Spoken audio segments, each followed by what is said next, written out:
I'm Andrei Litiu. I work as Executive Director at the EPB Center, the Energy Performance of Building Center. And in my day-to-day activities, I support member states in implementing the EPBD, the Energy Performance of Building Directive. Of course, I'm not doing this alone. We have a big team of EPB experts that are working in this sector for the last 30 years. Supporting with the calculation framework, the common framework to assess building performance, which is set out in the so-called set of EPB standards.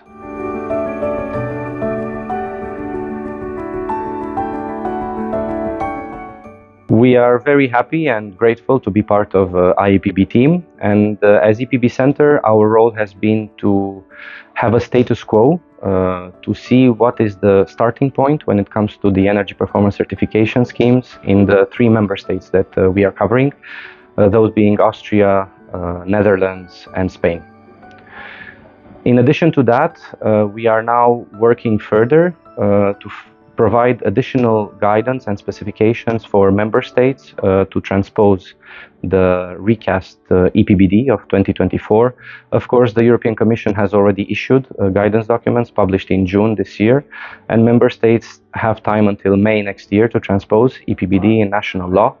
However, there is still subject to interpretation with regards to the text, so via iEPB, we are further working on policy recommendations.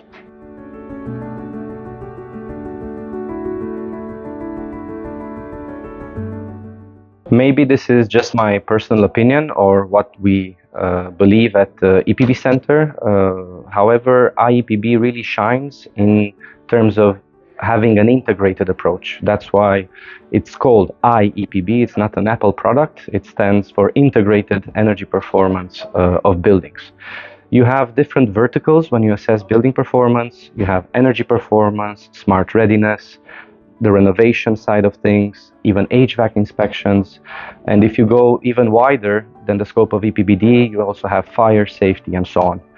And this is something that iEPB is supporting, to have all these different policy instruments integrated in a single process so that this is streamlined, because ultimately for a building owner or tenant, they don't care that there are 10 different policy instruments and they have something to do with our energy and climate goals in terms of European Union decarbonization efforts and digitalization.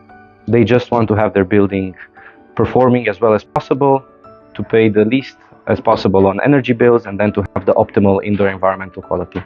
And this is where, in my belief, iEPB is making a breakthrough.